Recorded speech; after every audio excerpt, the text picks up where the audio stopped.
Welcome to village cooking style. இன்னும் நம்ம சேனலை சப்ஸ்கிரைப் பண்ணாதவங்க சப்ஸ்கிரைப் பண்ணுங்கள்.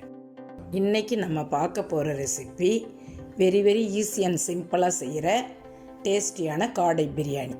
அதுக்கு தேவையான பொருட்கள் என்னென்னு பார்க்கலாம் வாங்க. இங்கே நான் 4 பீஸ் காடை வாங்கி க்ளீன் பண்ணி எடுத்து வச்சுருக்கேன்.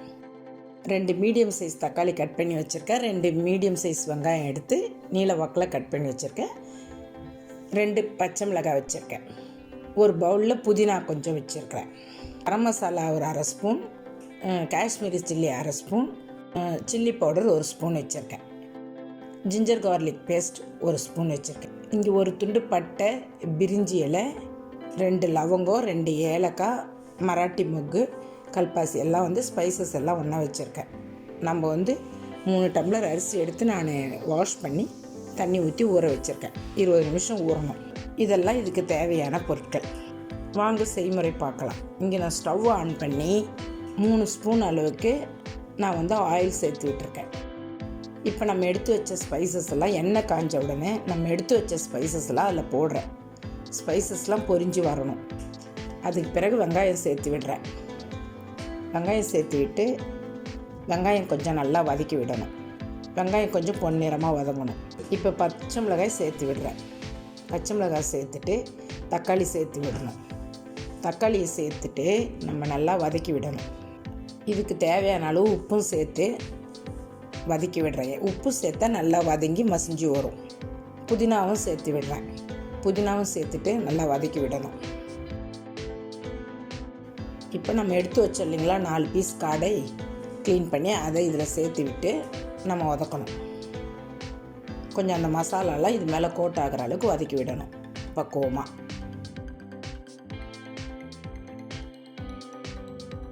இது மாதிரி கொஞ்சம் வதக்கி விடணும். ஜிஞ்சர் கார்லிக் பேஸ்ட் எடுத்து வச்சோம் இல்லைங்களா 1 ஸ்பூன், அதை இதில் போட்டு விடுறேன். போட்டு திரும்பவும் வதக்கி விடணும். அந்த ஜிஞ்சர் கார்லிக் பேஸ்ட்டில் இருக்க ரா ஃப்ளேவர் போகணும். இது மாதிரி நம்ம கொஞ்சம் விட்டு வதக்கி விடணும். இப்போ எடுத்து வச்ச chilli powder, garam masala, Kashmiri chilli, இது 3த்தையும் போட்டு நம்ம வதக்கி விடணும். நம்ம இது எல்லாத்தையும் சேர்த்து நல்லா மிக்ஸ் பண்ணி விடணும். நல்லா அந்த காடை மேலே நல்லா கோட் ஆகிற மாதிரி மிக்ஸ் பண்ணி விடணும். அப்போ தான் நம்மளுக்கு டேஸ்ட்டாக இருக்கும்.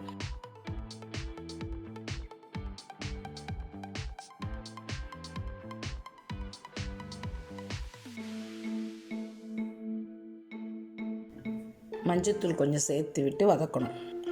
இப்போ 4.5 டம்ளர் தண்ணி ஊற்றுறேன். 4 ஊற்றிட்டு இது 1/2 டம்ளர் ஊற்றுறேன். 4.5 டம்ளர். இந்த டம்ளர் மெஷர்மெண்ட்டுக்கு நான் 3 டம்ளர் எடுத்தேன்.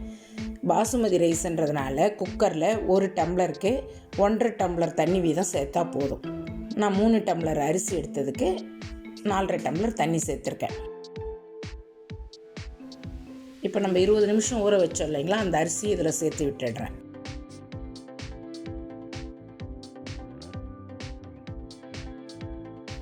சேர்த்து விட்டுட்டு 1 ஸ்பூன் நெய் சேர்த்து விடுறேன்.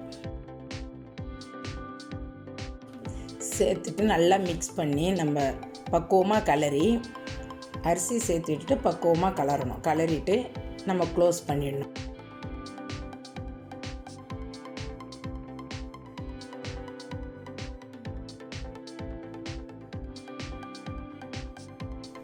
க்ளோஸ் பண்ணிவிட்டு வெயிட் போட்டு விட்டுடணும். வெயிட் போட்டுட்டு நம்மளுக்கு 2 விசில் வரணும். இப்போ 2 விசில் வந்துடுச்சு பாருங்கள். ப்ரெஷர் அடங்கினோன்னே ஸ்டீம் போனோன்னே நம்ம ஓப்பன் பண்ணி பார்க்குறோம். 2 விசிலுக்கு மேலே விடக்கூடாது. 2 விசில் விட்டால் தான் பக்குவமாக இருக்கும். உதிரியாக இருக்கும் சாதம். மேலே மல்லித்தழை தூவி கிளறி விடுறோம் பாருங்கள் உதிரியாக இருக்குது பாருங்கள் சாதம்.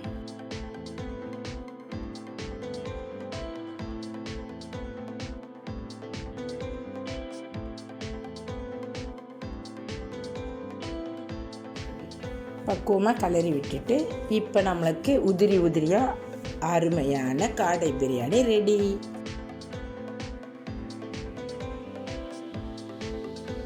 இப்போ நம்ம எடுத்து சர்வ் பண்ண வேண்டியது தான். இங்கே நான் பிரியாணிக்கு சைட் டிஷ்ஷாக காடை ஃப்ரை பண்ணி வச்சுருக்கேன், ரைத்தா வச்சுருக்கேன், காடை முட்டை பாயில் பண்ணி எடுத்து வச்சுருக்கேன். நீங்கள் மறக்காமல் ஒரு முறை ட்ரை பண்ணி பார்த்துட்டு உங்கள் ஃபீட்பேக் என்னன்னு சொல்லுங்கள்.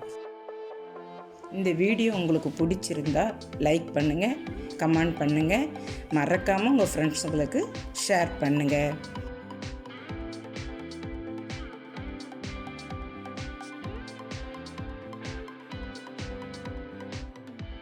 Thank you.